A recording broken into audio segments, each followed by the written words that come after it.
At 6:43 on the morning of March 29, 1943, Technical Sergeant James McKenna crouched under the left wing of a P-38 Lightning at Youks-les-Bains Airfield in Tunisia, watching his pilot prepare for a mission he probably would not survive.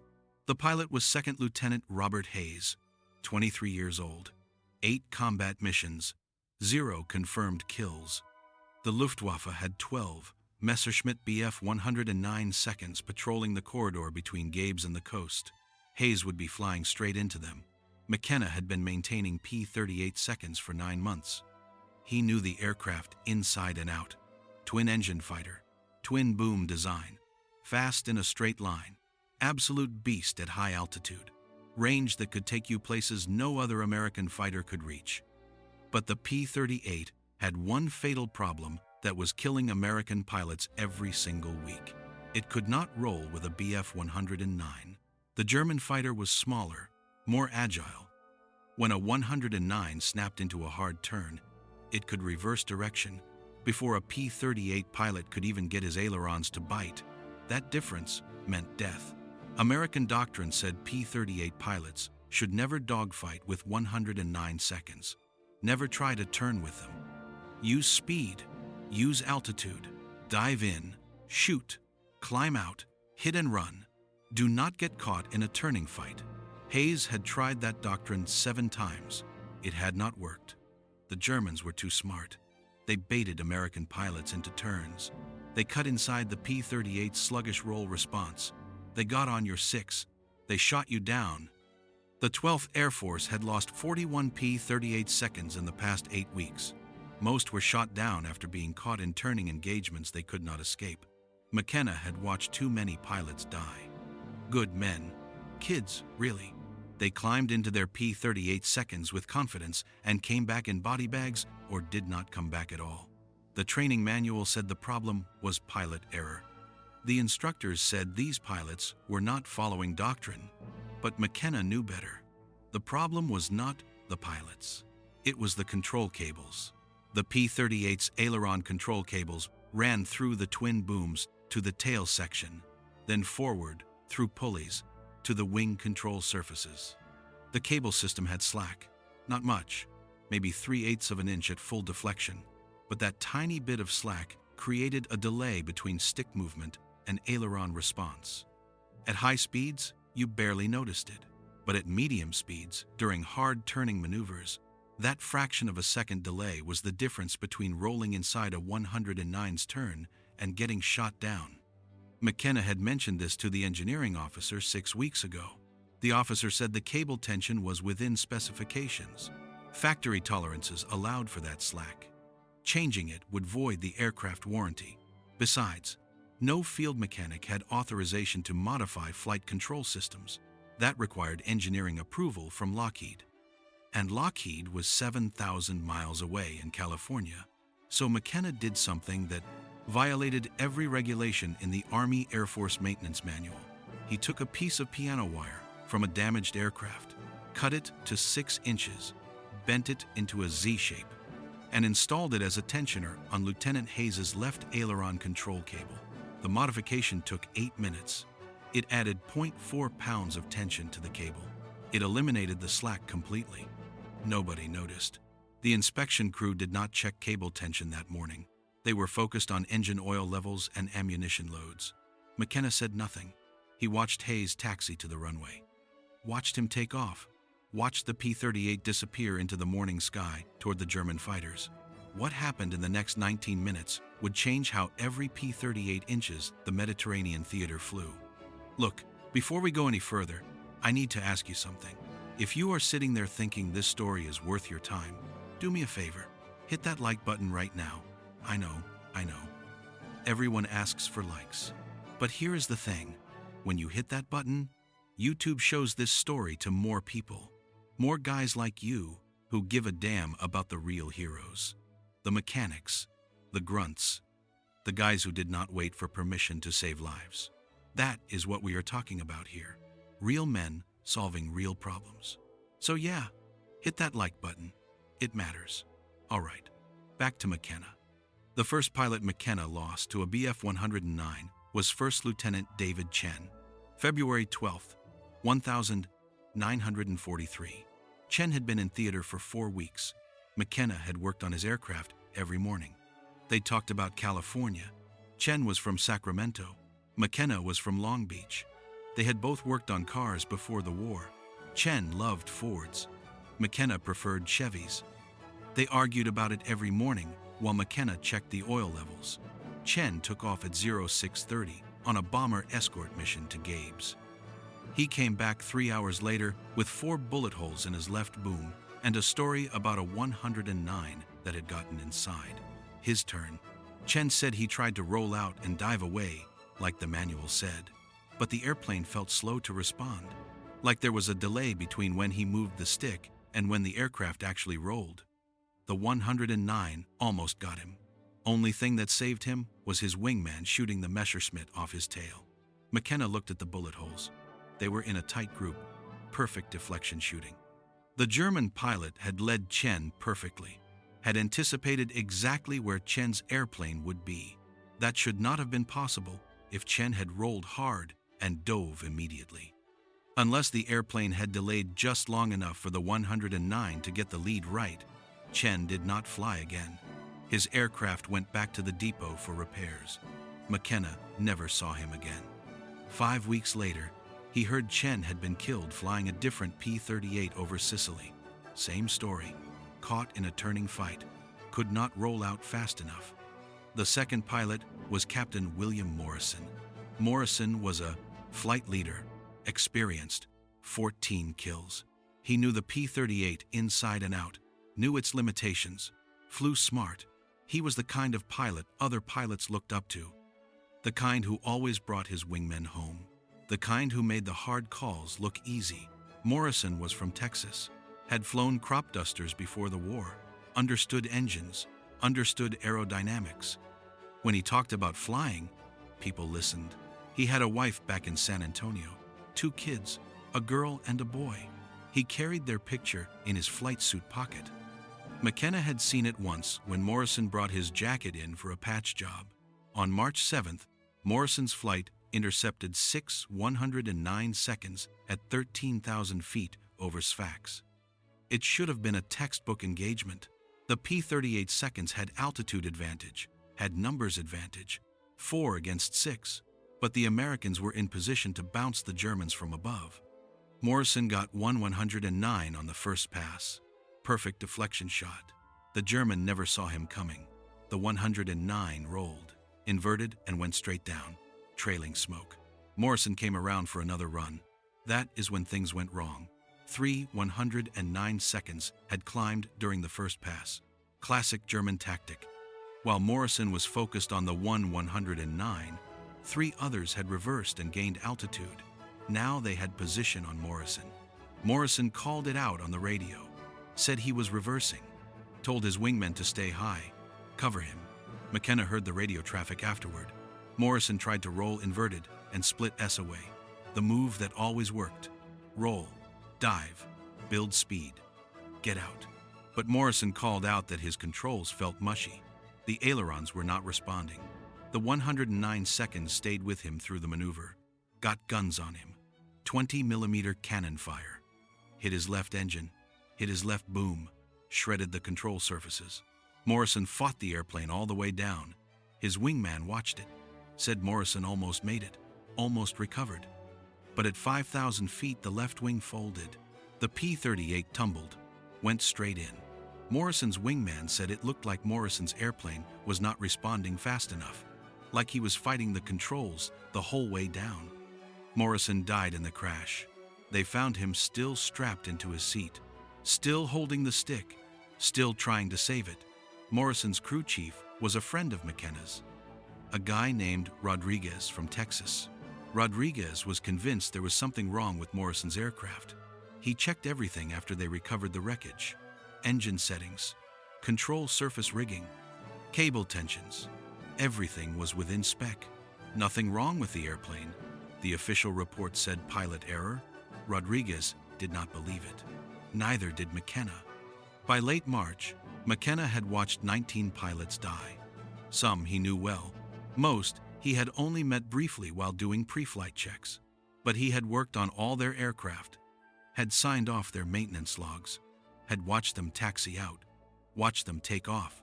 Some came back, some did not. The ones who came back told the same story. The P-38 felt slow to respond in hard maneuvering, like there was a slight lag between control input and aircraft reaction. Most pilots thought that was just how the airplane handled. Heavy fighter, big control surfaces. Some delay was expected, but McKenna knew that was not normal. He had felt that delay with his own hands when he worked on the control cables. That tiny bit of slack in the system. He started paying attention to the sound the cables made when he tensioned them during maintenance. There was a specific tone, a sort of low twang when you plucked them. Loose cables sounded different than tight cables. McKenna could hear the difference.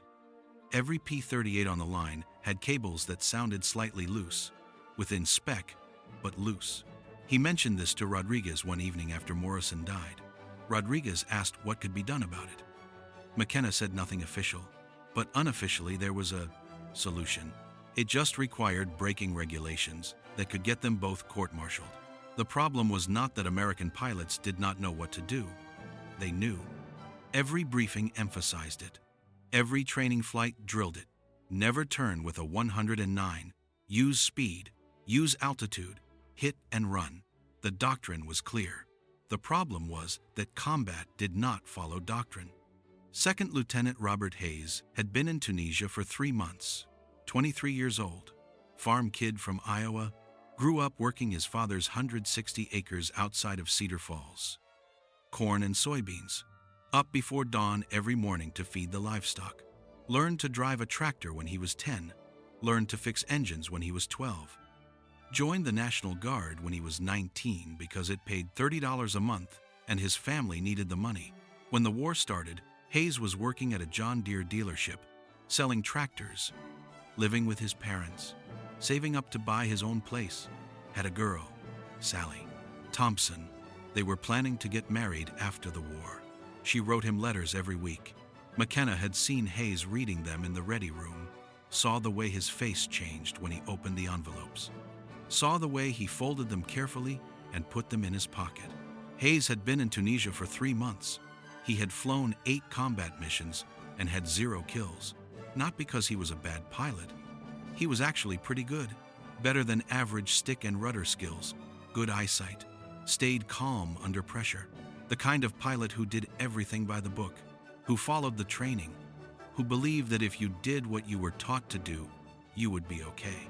But that was not how it worked in combat, because the enemy did not read your training manual.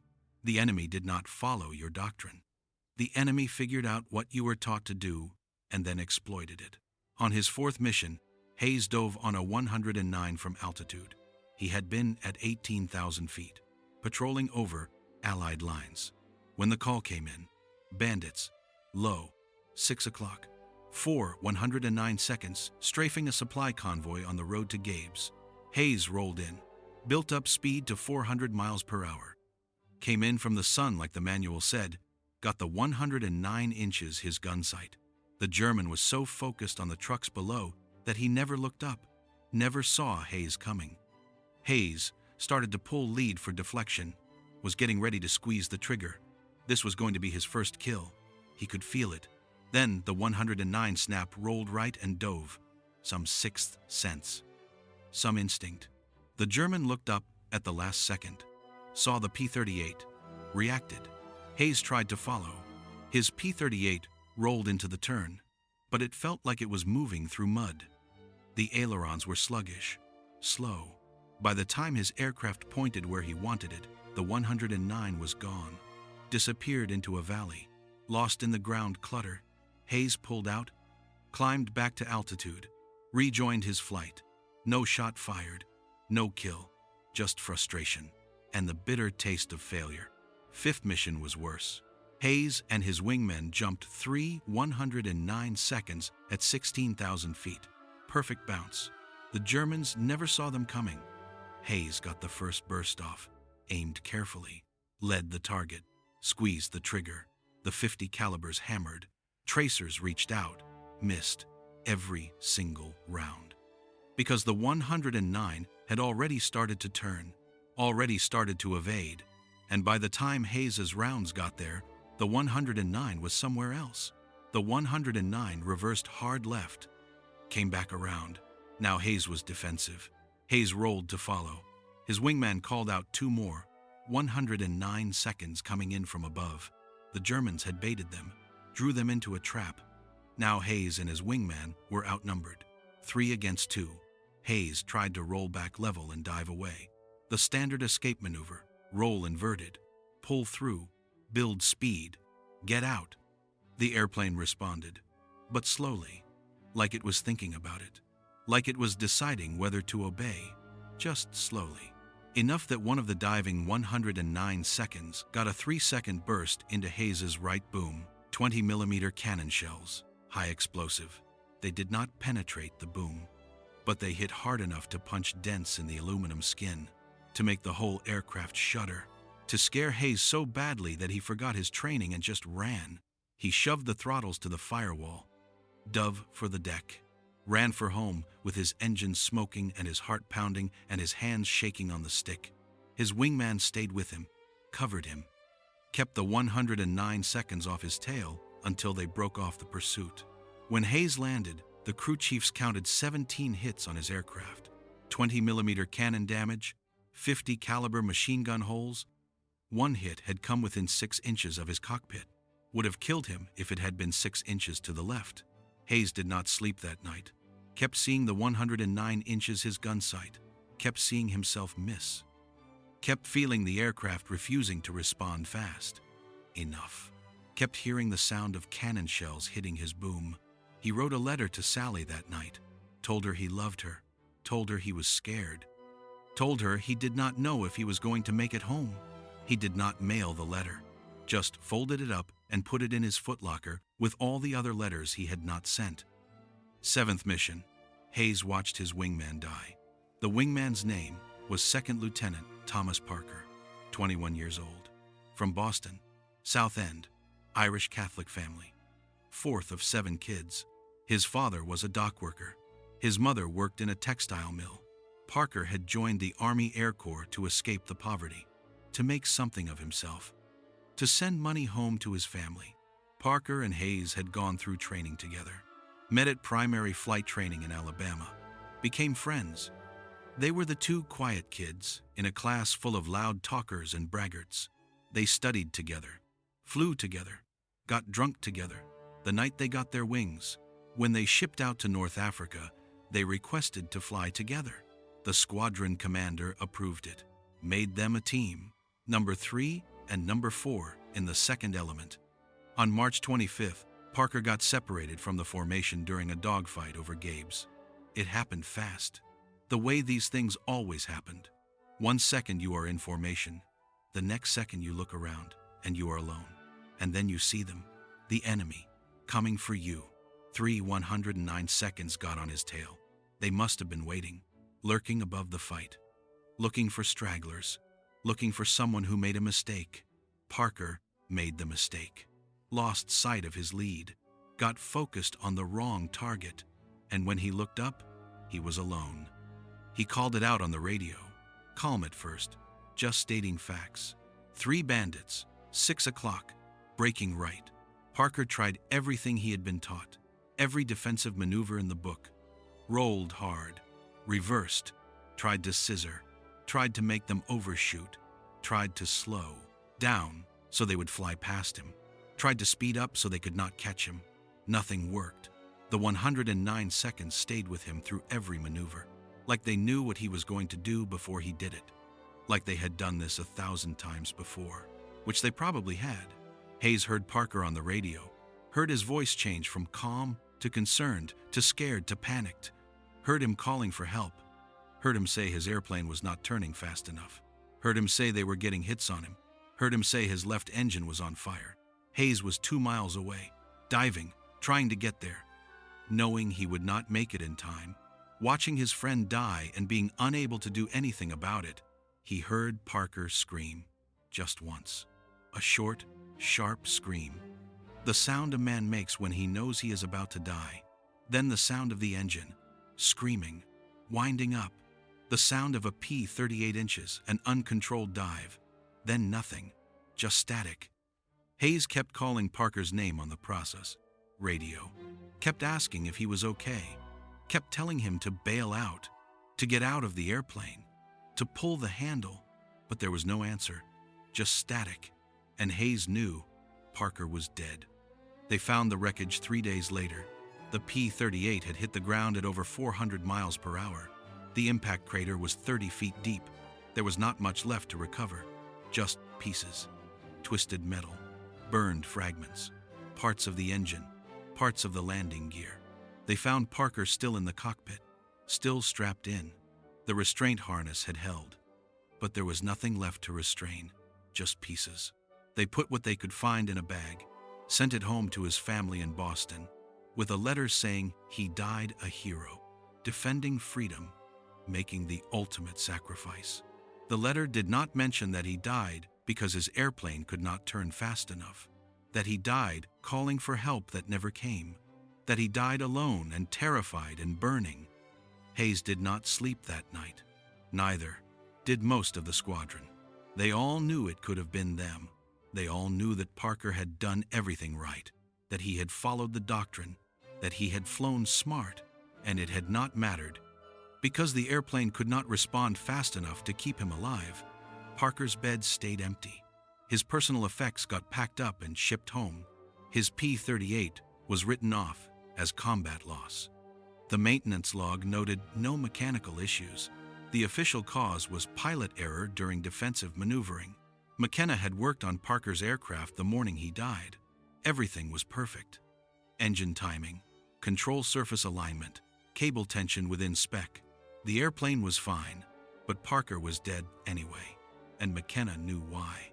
That fraction of a second delay in the controls, that tiny bit of slack that the manual said was acceptable, it had killed Parker just like it had killed Morrison and Chen and 16 others. The worst part was the smell. Every morning McKenna worked in the maintenance area. The smell of aviation fuel and hot metal and hydraulic fluid filled his nose. It was the smell of aircraft preparing for combat. Some of those aircraft would come back, some would not. And McKenna would be there the next morning, smelling the same smells, working on more aircraft, watching more pilots walk out to machines that could not respond fast enough to keep them alive. On the evening of March 28th, Hayes came to the maintenance area, found McKenna working on his assigned P-38. Hayes asked if there was anything McKenna could do to make the airplane roll faster. Anything at all. Hayes said he did not care if it was regulation or not. He just wanted a chance. McKenna looked at Hayes, saw the fear, saw the desperation, saw a kid who knew he was going to die if something did not change. McKenna told Hayes to come back in the morning. He would see what he could do. McKenna worked alone that night. The maintenance hangar was quiet after 2300 hours. Most of the crew had gone to sleep. The only sounds were the distant rumble of generators and the buzz of insects against the overhead lights. The air smelled like engine oil and desert dust. He pulled the inspection panel off Hayes's P-38 left boom. The metal was still warm from the day's sun. Inside, the aileron control cable ran through a series of pulleys toward the tail section.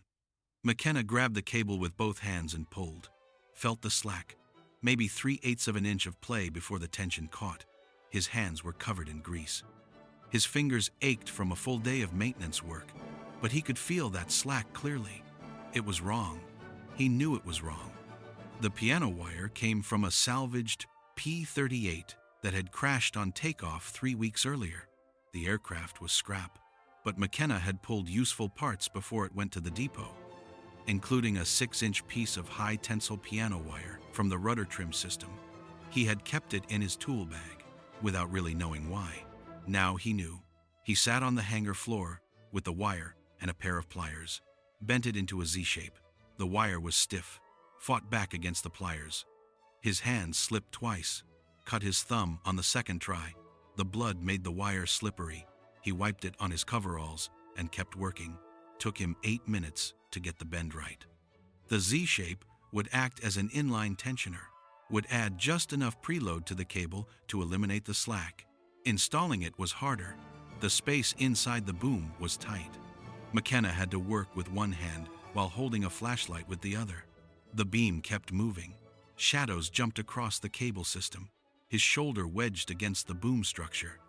The metal edge cut into his arm. He could feel sweat running down his back despite the night air. He disconnected the cable at the pulley junction.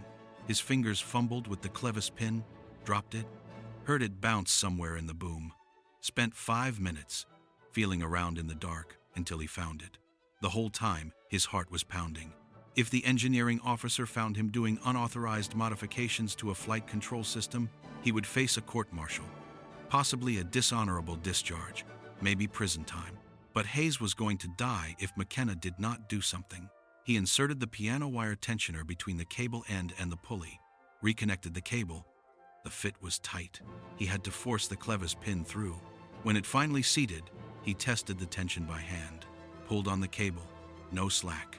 The control surface moved immediately. Perfect. McKenna replaced the inspection panel, cleaned up his tools, wiped the blood off the wire and his hands, walked out of the hangar at 01:15. The desert night was cold and still. Somewhere in the distance, he heard aircraft engines, German night raiders, probably. The sound made his stomach clench. He had just modified a flight control system without authorization, used a non-standard part, violated at least a dozen regulations. If the modification failed during flight, Hayes would crash, and McKenna would be responsible. But if it worked, Hayes might live. McKenna went to his tent, did not sleep, watched the canvas ceiling until dawn. At 0600, he walked to the flight line, watched the crew fuel and arm Hayes's aircraft, watched Hayes walk out for his pre-flight briefing, watched him climb into the cockpit. At 0643, Hayes took off. McKenna stood on the flight line and watched the P-38 climb into the morning sky, watched it join formation with 14 other aircraft, watched them head east toward German-held territory. And then all he could do was wait. The engagement started at 0714. Hayes's flight of 4 P-38 seconds was escorting 12 B-25 Mitchell bombers hitting Axis supply dumps near Gabes. The morning sun was behind them. Perfect setup for a diving attack. Hayes was flying number 3 position. His element leader called out, "Bandits, 6 o'clock high, 12 BF 109 seconds." They had bounced the formation from above. Classic German tactic. The bomber escort doctrine said Hayes should stay with the bombers, but his element leader called for the break. They peeled off to engage. Hayes picked a 109 diving on the bombers. The German was in a perfect attack position, high, fast, coming down on the lead bomber at a 60-degree angle. If he got his shot off, the bomber was dead, and 12 men with it. Hayes rolled inverted, dove after him, pushed the throttles forward, watched the airspeed indicator climb, 300, 320, 350. The 109 grew larger in his gun sight. Hayes could see details now, the yellow nose, the black crosses on the fuselage, could see the pilot's head in the canopy, could see the muzzle flashes as the German opened fire on the bomber. Hayes pressed the trigger.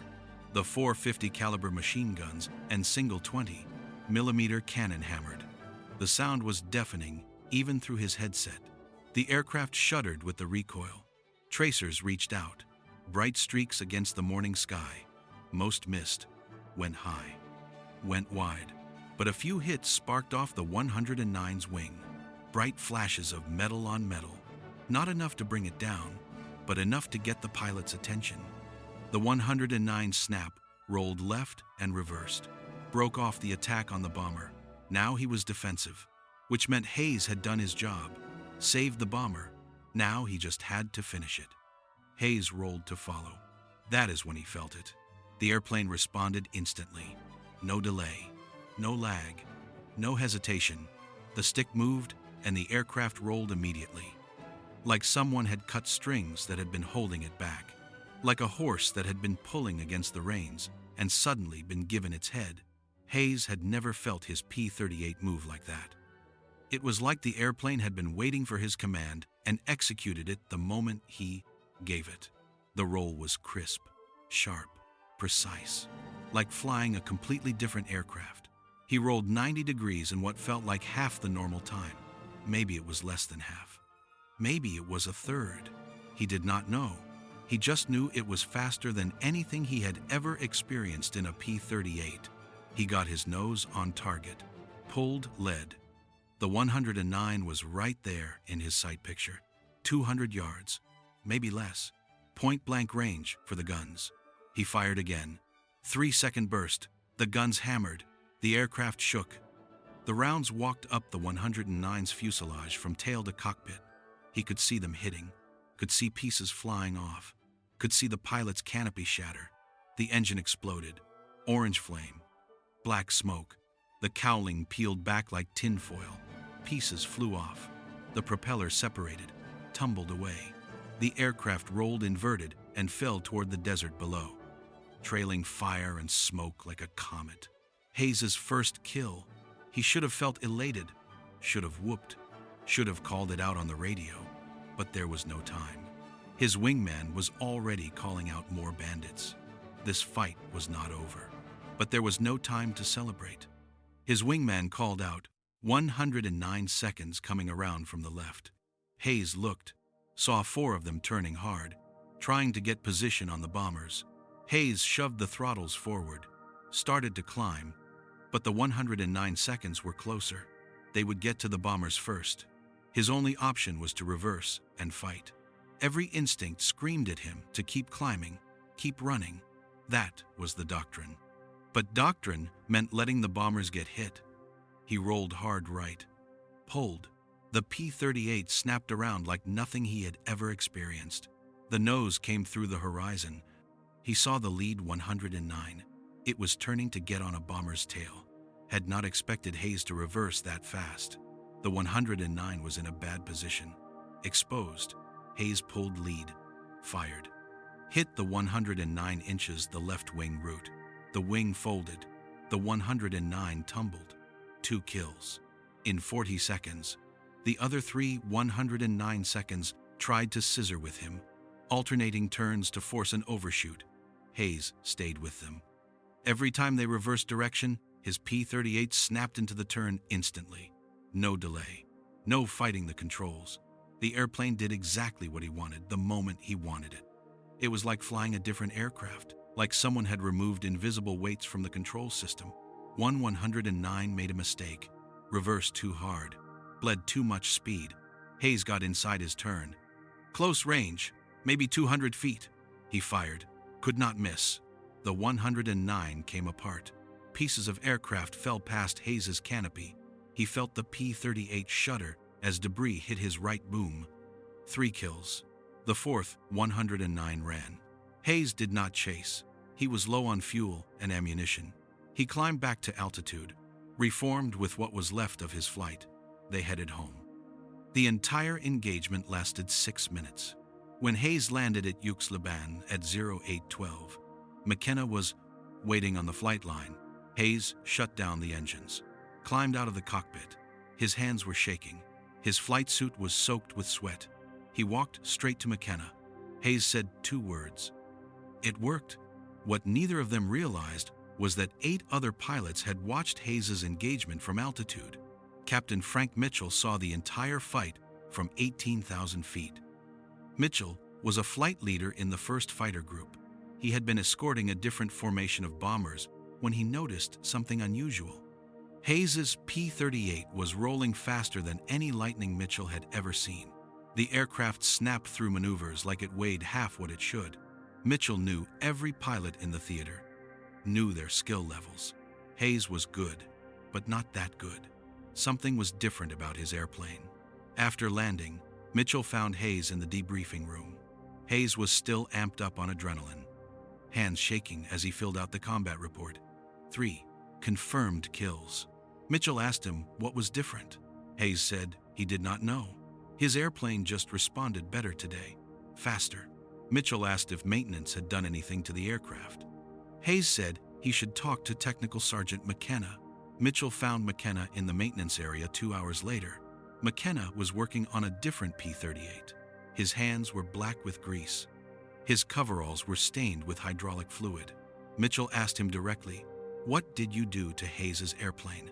McKenna looked at him for a long moment, then told him, the piano wire tensioner, the cable modification, the unauthorized change to the flight control system. Mitchell listened without interrupting. When McKenna finished, Mitchell asked if he could do the same modification to Mitchell's aircraft. McKenna said yes, but Mitchell had to understand the risks. The modification was not approved, not tested. If something went wrong, both of them would face charges. Mitchell said he did not care. He had lost 6 pilots in his flight in the past 2 months, all caught in turning fights they could not escape. If there was something that could help them survive, he wanted it. Regulations could wait. That evening, McKenna modified Mitchell's P-38. Same piano wire tensioner, same installation method. Mitchell flew it the next morning. Came back raving about the improvement. The airplane rolled like a fighter instead of a truck, he told his wingman.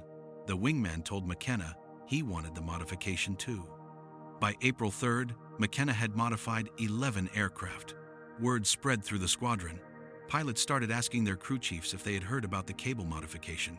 Some crew chiefs refused, said it was against regulations. Others were willing to try. McKenna showed them how. Cut the piano wire, bend it into a Z shape, install it as an inline tensioner. Takes 8 minutes. Changes everything. The modification spread, pilot to pilot, mechanic to mechanic. No official documentation, no engineering approval. Just whispered conversations in the ready room and maintenance area. Hayes shot down 3 more 109 seconds on April 5th, using the modified controls.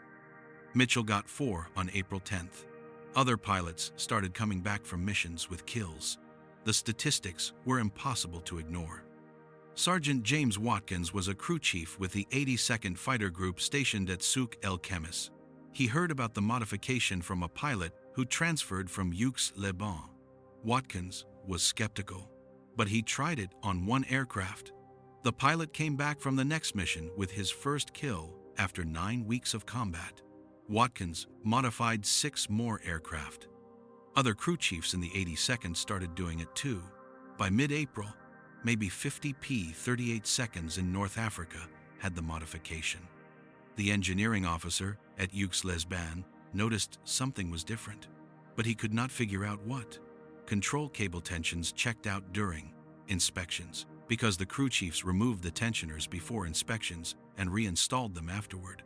The pilots knew, the mechanics knew, nobody told the officers. The kill ratio started shifting.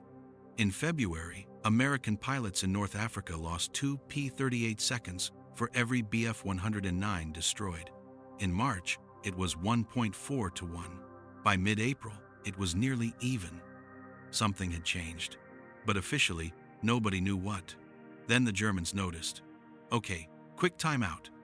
If you are still with me, that means this story is hitting you the way it hit me when I first heard it. And if that is true, I need you to do something. Subscribe to this channel. I am serious. Look, I get it. Everyone wants subscribers. But here is why it matters for you. We are digging up stories that nobody else is telling. Stories about guys who did not wait for approval, who saw a problem and fixed it, who saved lives by breaking the rules. That is the kind of content we are committed to bringing you. Real history, real heroes, no BS. So hit that subscribe button, because if you do not, YouTube is not going to show you the next story. And trust me, you do not want to miss what is coming. All right, back to the Germans. German fighter pilots first reported the change in early April. Flight reports from Jagdgeschwader 53 mentioned that American P-38 seconds were maneuvering more aggressively, rolling faster into turns, reversing direction more quickly. The reports noted that tactics which had worked reliably for months were suddenly failing. Hauptmann Franz Schiess was one of Germany's top aces. 67 confirmed kills, most of them on the Eastern Front against the Russians, but he had been in North Africa for 6 months now, fighting Americans, finding them less skilled than the Russians but better equipped, better organized, and getting better every week. Schiess had survived this long by being smart, by knowing his aircraft, by knowing his enemy, by exploiting every advantage he had. Speed, maneuverability, experience. He had fought P-40s and P-39s and Spitfires, had learned their strengths and weaknesses, had developed tactics to beat each of them. The P-38 had been easy to figure out. Fast in a straight line, good climb rate, heavy firepower, but slow to roll, sluggish in turns. If you could get a P-38 into a turning fight, you had them. Just bait them into following you, let them commit, then snap your turn back the other way. Get inside their turn radius. Get on their 6, shoot them down. Shees had used that tactic a dozen times. It worked every time. The Americans never learned. They kept following him into turns, kept trying to stay with him, kept getting shot down. On April 11th, 1943, Skees engaged a P-38 over Cap Bon. He was leading a flight of 109 seconds. They had been scrambled to intercept American bombers. But the escort was too strong, too many P-38 seconds. The bombers got through. Skees decided to engage the fighters instead, try to whittle down their numbers, make the next mission easier. He picked out a P-38 that had separated slightly from the formation. Not much, just 100 yards. But that was enough. In a dogfight, 100 yards might as well be a mile. If you were alone, you were dead. Skees dove on him, got behind him. The Americans saw him, called it out on the radio probably. Started to turn.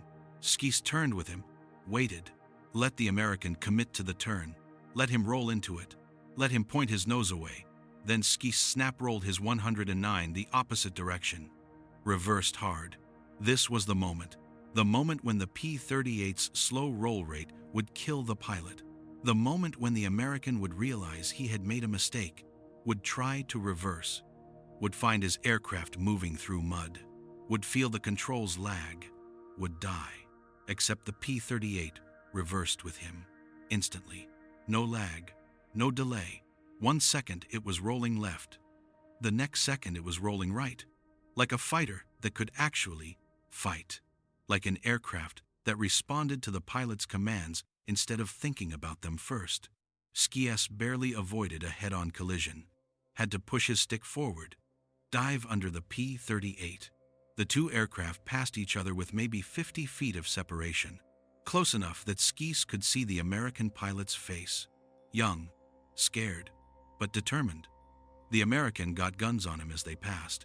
Skees felt the hits, heard them, felt the aircraft shudder. His left wing had taken damage. Not critical, but enough to affect his handling.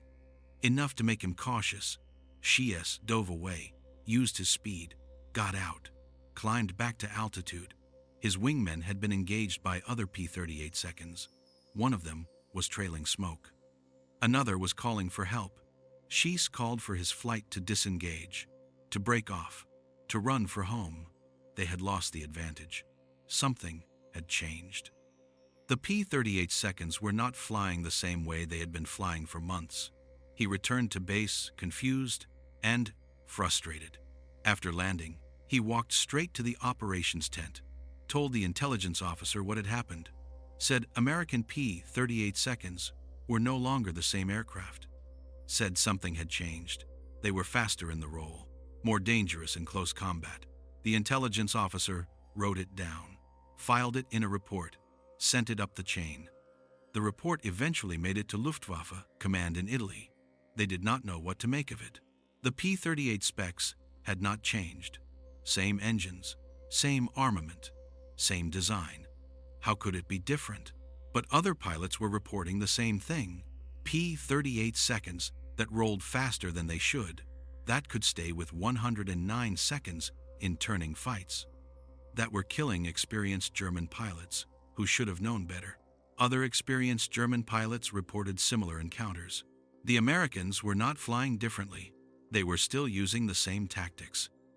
But their aircraft were responding faster, fractionally, but enough to matter, enough to disrupt the timing that German pilots had learned to exploit. German intelligence tried to determine what had changed. They examined wreckage from downed P-38 seconds, found no obvious modifications. The aircraft looked identical to the ones they had been fighting for months. The engines were the same, The armament was the same. Nothing visible had changed. What the Germans did not know was that the change was hidden inside the boom. A 6-inch piece of piano wire that looked like original equipment. Even if they had found it, they might not have understood its purpose. It was not a new weapon system, not a new engine, just a minor modification to control cable tension. But that minor modification was killing their pilots. By late April, German pilots were losing aircraft to P-38 seconds at rates they had not seen since the early days of the campaign. The psychological impact was significant. For months, 109 pilots had owned the sky in turning fights. They knew they could outmaneuver the P-38. That confidence was breaking down. Pilots who used to press attacks were becoming cautious, hesitant. They were not sure anymore if their tactics would work. The Germans tried to adapt. Some pilots stopped trying to get into turning fights with P-38 seconds, used hit-and-run tactics instead. But that meant giving up their main advantage. The 109 strength was maneuverability. Fighting like a P-38 meant fighting on American terms. And the P-38 was faster, more heavily armed, could take more damage. Other pilots tried to compensate by being more aggressive, closing to shorter range before firing, taking more risks. But aggression, without the ability to outturn the enemy, just meant dying faster. Several experienced German pilots were killed in April, trying tactics that had worked perfectly in February. The fundamental problem for German pilots was that they were fighting an enemy they could not see. They knew something had changed, but they did not know what, and they could not figure out how to counter it. You cannot develop tactics against a modification you do not know exists. By the end of April, Jaguar 53 had lost 41 fighters in combat with P-38 seconds. American losses in the same period were 28 aircraft. The ratio had reversed. For the first time in the North African campaign, P-38 seconds were killing 109 seconds at a better than 1-to-1 rate. German command ordered pilots to avoid engaging P-38 seconds unless they had significant numerical advantage. That order marked a turning point. The 109 had gone from hunter to hunted. And it all came down to a piece of piano wire that nobody was supposed to install. The modification never became official during the war. The Army Air Force Engineering Command learned about it in May 1943 when a maintenance inspector at Youks-les-Bains noticed inconsistent cable tension readings. He traced the discrepancies to the piano wire tensioners, wrote a report, sent it up the chain of command. The report sat on desks for 4 weeks while officers debated what to do. The modification violated regulations, but it was working. Fighter squadrons using the modification had measurably better kill ratios. Pilots were surviving. The question was not whether the modification helped. The question was whether to punish the mechanics who had installed it without authorization or quietly approve it after the fact. In June, Lockheed sent an engineering team to North Africa to evaluate the modification. They tested it, measured the cable tension, calculated the stress loads, ran flight tests. Their conclusion was that the modification was safe and effective. It should have been part of the original design. Lockheed integrated a similar tensioning system into the P-38J model that entered production in August 1943. But they went further. They added hydraulically boosted ailerons that made the roll rate even better. McKenna never received official credit. No commendation, no medal, no mention in any report. The official Lockheed documentation attributed the control system improvement to engineering analysis. McKenna's name did not appear anywhere. Hayes survived the war. He flew 57 combat missions, shot down 14 Axis aircraft, returned to Iowa in 1945, married his high school sweetheart, had 3 children, worked as a crop duster for 34 years. He never forgot what McKenna had done. Every year on March 29th, Hayes called McKenna to thank him for saving his life. Mitchell also survived. He became a squadron commander, led his unit through Sicily and Italy, shot down 19 aircraft. After the war, he stayed in the Air Force, retired as a colonel in 1965. He told the story of McKenna's modification to every young maintenance officer he supervised, made sure they understood that sometimes the best solutions come from enlisted mechanics who see problems the engineers miss. McKenna stayed in the Army Air Force until 1946, returned to California, went back to working on cars, opened his own garage in Long Beach in 1949. He worked on engines for 38 years, never talked much about the war. When people asked, he would say he was a mechanic, fixed airplanes. That is all. In 1987, a military historian researching P-38 modifications found references to the piano wire tensioner in maintenance logs from North Africa. The historian tracked down McKenna through veteran registries. McKenna was 71 years old by then, still working part-time in his garage. The historian asked him about the modification. McKenna confirmed the story, said it was not anything special, just something that needed doing. The historian estimated that the modification may have saved between 90 and 120 American pilots' lives based on survival rate improvements in squadrons that used it. McKenna said he never counted. He just remembered the pilots who came back: Hayes, Mitchell, Watkins, the others. That was enough. James McKenna died in 2004 at age 88. He was buried in Pacific View Memorial Park in California. His obituary mentioned his service in World War II as an aircraft mechanic. It did not mention the piano wire tensioner, did not mention that he had changed how American fighters flew, did not mention that he had broken regulations to save lives. His garage in Long Beach is still there. Different owner now, but on the wall in the back office, there is a faded photograph. A young mechanic in coveralls, standing next to a P-38 Lightning. The date written on the back is March 1943. Tunisia. That is how innovation actually happens in war, not through official channels or engineering committees, through sergeants and mechanics who see problems, find solutions, and do not wait for permission to save lives. Now let me tell you something. This story, it is not just about World War II. It is about every single one of us who has ever looked at a problem and known the right answer but been told we do not have the authority to fix it. How many times have you been in that position? You know exactly what needs to happen. You can see the solution clear as day, but the regulations say no. The manual says no. The bosses say no. McKenna did not care what the manual said. He cared about keeping pilots alive. And you know what? That is the kind of thinking that wins wars. That builds businesses. That changes the world. But here is the thing nobody talks about. McKenna risked everything. Court-martial, dishonorable discharge, prison, all to do what he knew was right. That takes guts, real guts, the kind most people do not have. And the crazy part? He never got credit for it. Lockheed took his idea, made it official, slapped their name on it. And McKenna went back to working on cars in Long Beach like nothing happened. That is the real story of American ingenuity right there. Not some engineer in a lab coat figuring things out on paper. A wrench-turning mechanic in the desert fixing what the engineers got wrong, and nobody thanked him for it. You want to know why I tell these stories?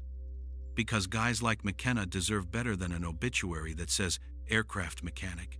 They deserve to be remembered for what they actually did, for the lives they saved, for the rules they broke when breaking the rules was the right thing to do. So yeah, if this story moved you, if it made you think about that time you should have broken the rules but did not, if it reminded you that real heroes do not always get recognized, then subscribe to this channel, because we are going to keep telling these stories. The ones that got buried in dusty maintenance logs and forgotten reports. The ones about guys who did not wait for permission. The ones that matter. All right, now let me tell you what happened next. Because the story does not end with McKenna going back to Long Beach. In 1944, after the P-38J models with hydraulically boosted ailerons started arriving in Europe, pilots started writing letters back to the States, thanking the engineers at Lockheed for finally fixing the roll rate problem. One of those letters ended up on the desk of a lieutenant colonel named Benjamin Kelsey. Kelsey had been involved in the original P-38 design back in 1937. He was curious about where the aileron boost idea had come from. He started digging through reports, found references to field modifications in North Africa, found McKenna's name mentioned in a maintenance log from Youks-les-Bains. Kelsey flew to California in October 1944, found McKenna's garage, walked in unannounced. McKenna was under a Ford when Kelsey introduced himself. McKenna wiped his hands on a rag, asked what he could do for him. Kelsey said he wanted to know about the piano wire tensioner. McKenna said there was not much to tell. The cables had slack. The slack was killing pilots. He fixed it. Kelsey asked why he had not gone through proper channels. Filed a report. Gotten approval. McKenna looked at him like he was crazy. Said pilots were dying every week. There was not time for reports. Kelsey asked if McKenna understood how many regulations he had violated. McKenna said he did not care about regulations. He cared about kids like Hayes making it home. Kelsey was quiet for a long moment. Then he said something McKenna never forgot. He said the problem with the Army Air Force was that they promoted people who followed the rules, not people who got results. He said McKenna should have been given a medal. Instead, he got nothing. He said Lockheed should have put McKenna's name on the patent for the hydraulically boosted aileron system. Instead, they pretended they had come up with the idea themselves. He said McKenna deserved better. McKenna said he did not want a medal. He just wanted pilots to stop dying in airplanes that could not turn fast enough. Kelsey shook his hand, left, never spoke to McKenna again. But 3 months later, McKenna got a letter in the mail. Official Army Air Force stationery, signed by General Henry Arnold himself. It said the Army Air Force had reviewed his service record.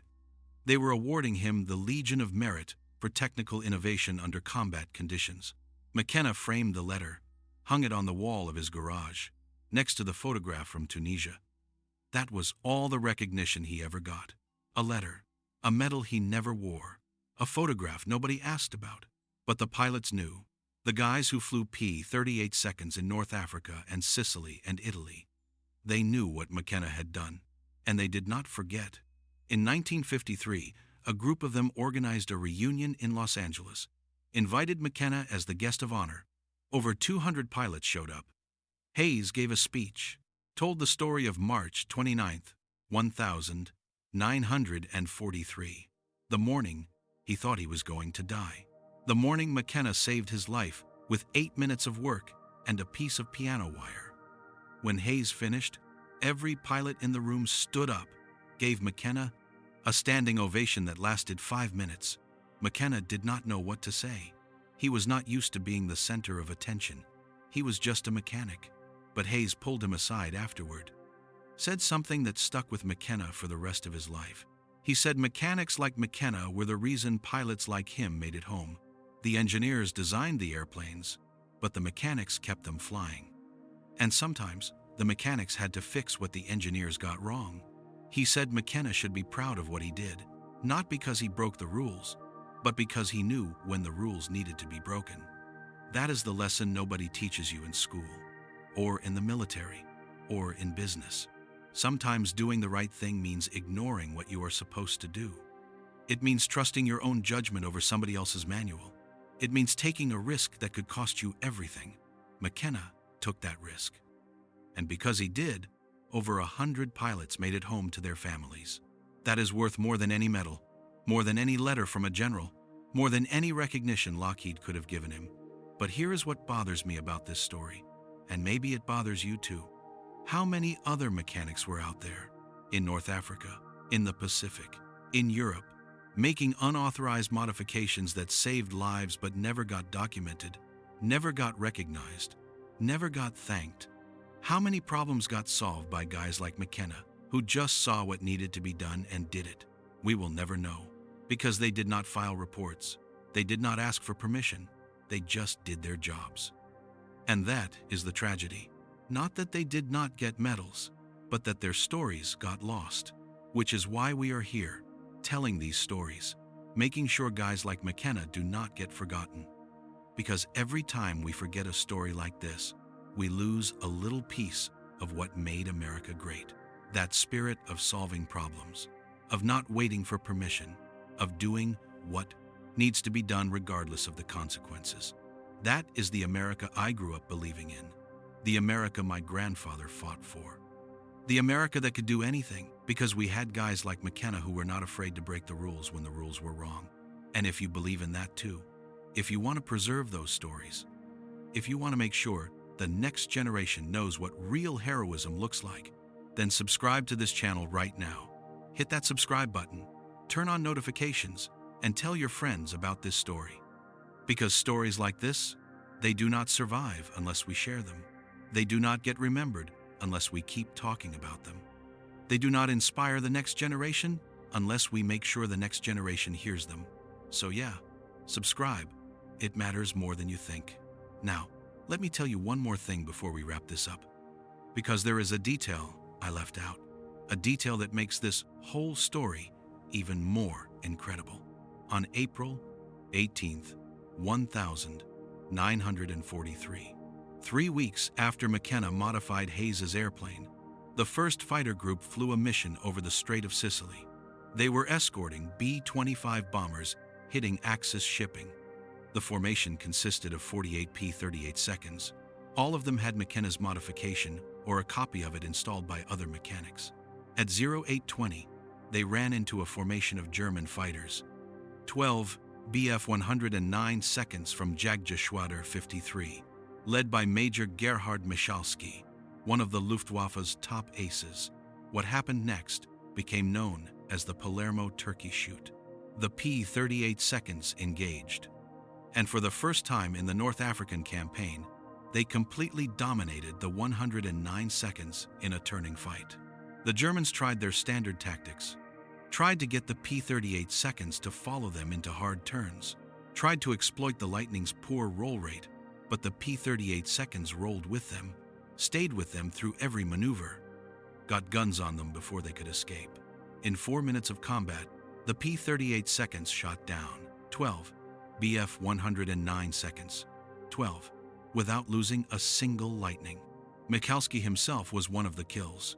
Shot down by a P-38 piloted by First Lieutenant Jack Ilfrey, Michalski bailed out, was picked up by German rescue boats, survived the war. But after that mission, Michalski wrote in his combat report that American P-38 seconds were no longer the same aircraft they had been fighting for months. Something had changed. They were faster in the roll, more dangerous in close combat. He recommended that German pilots avoid dogfighting with P-38 seconds unless they had overwhelming numerical superiority. That recommendation went up through Luftwaffe Command, changed German tactical doctrine in the Mediterranean theater, all because of a piece of piano wire bent into a Z-shape by a mechanic from Long Beach. 12 Bf-109 seconds in 4 minutes. That is the title of this video. Now you know the story behind it. McKenna's modification, Hayes's courage to ask for it, Mitchell's willingness to risk his career by spreading it, and all the other mechanics and pilots who broke the rules to save lives. That is what won the war. Not just the factories back home building airplanes, not just the generals planning strategy, not just the politicians making speeches. It was guys like McKenna, seeing problems, finding solutions, and not giving a damn about the regulations. If that does not inspire you, if that does not make you want to be the kind of person who solves problems instead of making excuses, then I do not know what will. So here is my challenge to you. Think about the problem you have been avoiding. The thing you know needs to be fixed, but you have been too afraid to fix because of what people might say, or what the rules say, or what might happen if you fail. Think about that problem. Now ask yourself, what would McKenna do? Would he wait for permission? Would he file a report and hope somebody else fixed it? Would he follow the regulations even if the regulations were killing people? Or would he grab a piece of piano wire and fix it himself? You know the answer. Now go do it. And if this story gave you the courage to do that, if it reminded you that the best solutions come from people who refuse to accept that things have to stay the way they are, then do one more thing for me. Hit that subscribe button. Leave a comment telling me where you are watching from. Tell me about a time you broke the rules to do the right thing, or about a time you wish you had, because that is what this channel is about. Real stories, real heroes, real lessons, no BS. No Hollywood nonsense, just the truth about what it takes to win, in war, in business, in life. Thanks for watching. And thank you for keeping these stories alive. Now get out there and fix something.